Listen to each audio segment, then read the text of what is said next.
ភាពតានតឹងព្រំដែនកម្ពុជាថៃបានធូរស្រាលបន្ទាប់ពីការចរចាកម្រិតខ្ពស់កម្ពុជាថៃបានយល់ព្រមបន្ធូរបន្ថយភាពតានតឹងនៅតាមព្រំដែនដោយជោគជ័យមួយដំណាក់កាលតាមរយៈការសម្របសម្រួលការទូតនិងយោធាខណៈរាជរដ្ឋាភិបាលទាំងពីរបានប្រកាសពីវឌ្ឍនភាពដ៏សំខាន់ក្នុងការដោះស្រាយជម្លោះទឹកដីនៅតំបន់ព្រំដែនមុំបីឆុងបកដែលទើបផ្ទុះអាវុធដាក់គ្នានេះបើតាមការចុះផ្សាយដោយកាសែតថៃខៅសតនាយករដ្ឋមន្ត្រីថៃលោកសេរីផែថងឋានឈិនវត្តបានបង្ហោះនៅលើបណ្ដាញសង្គមកាលពីថ្ងៃទី8 ខែមិថុនាថាកិច្ចពិភាក្សាជាមួយរាជរដ្ឋាភិបាលកម្ពុជាបានឈានដល់ការសន្និដ្ឋានដែលជះឥទ្ធិពលជាវិជ្ជមានដល់ស្ថានភាពតំបន់ព្រំដែនភាគីទាំងពីរបានឯកភាពគ្នាក្នុងការកែសម្រួលកងកម្លាំងយោធានៅចំណុចកកិតប៉ះទង្គិចគ្នាដើម្បីកាត់បន្ថយបរិយាកាសនៃការប្រជុំមុខគ្នាលោកស្រីនាយករដ្ឋមន្ត្រីផែថងឋានបានជំរុញឲ្យប្រជាជនខ្លួនបន្ធូរបន្ថយកង្វល់របស់ពួកគេនិងមានទំនុកចិត្តលើវិធីសាស្ត្រដោះស្រាយបញ្ហា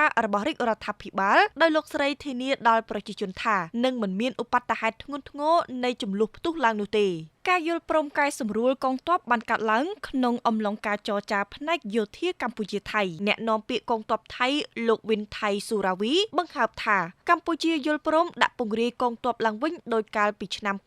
2024និងស្ដារឡើងវិញនៅលក្ខខណ្ឌដើមអ្នកនាំពាក្យភាគីថៃរូបនេះបានលើកឡើងថាភាគីកម្ពុជាបង្ហាញឆន្ទៈក្នុងដំណើរការលុបលេនឋានដើម្បីស្ដារឡើងវិញក្នុងសភាពធម្មជាតិដើមដោយដែលបានស្នើឡើងដោយភាគីថៃដើម្បីកាត់បន្ថយភាពតានតឹងនិងបង្កើតបរិយាកាសសហប្រតិបត្តិការភាគីទាំងពីរបានព្រមព្រៀងគ្នាប្រើប្រាស់យន្តការគណៈកម្មាធិការព្រំដែនក្នុងតំបន់ជាបណ្ដាញសម្រាប់កិច្ចពិភាក្សាបន្តដើម្បីដោះស្រាយបញ្ហាគម្រិតតំបន់នាពេលខាងមុខរដ្ឋមន្ត្រីក្រសួងការពិជាតិថៃលោកភូមិធម្មវិជ្ជឆៃបានបញ្ជាក់នៅថ្ងៃតែមួយថាការល្បាតព្រំដែនរួមគ្នាបានកាត់បន្ថយភាពតានតឹងដោយជោគជ័យគណៈក្រសួងការពិជាតិសរសើរកងកម្លាំងថៃដែលបានអត់ធ្មត់ក្នុងវិបត្តិនៅព្រំដែននេះប្រមុខការពិជាតិថៃរូបនេះបានអះអាងថាខ្ញុំសូមថ្លែងអំណរគុណចំពោះរាជរដ្ឋាភិបាលកម្ពុជាជាពិសេសអង្គភាពជួរមុខនៃកងទ័ពកម្ពុជាដែលបានចូលរួមកិច្ចសន្ទនានិងជួយបន្ធូរបន្ថយភាពតានតឹងក្នុងលក្ខណៈស្របតាមគោលការណ៍សន្តិភាពដើម្បីផលប្រយោជន៍ប្រជាជន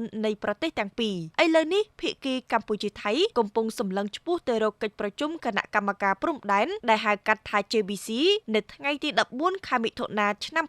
2025នៅរាជធានីភ្នំពេញដើម្បីដោះស្រាយបញ្ហាបន្ថែមទៀតដោយសន្តិវិធីក្រៅពីថ្នាក់ជាតិឬថ្នាក់រាជរដ្ឋាភិបាលប្រទេសទាំងពីរក៏នឹងប្រើប្រាស់យន្តការគណៈកម្មាធិការព្រំដែនក្នុងតំបន់សម្រាប់ការពិភាក្សាកម្រិតតំបន់ដែលកំពុងបន្តទៀតផងដែរ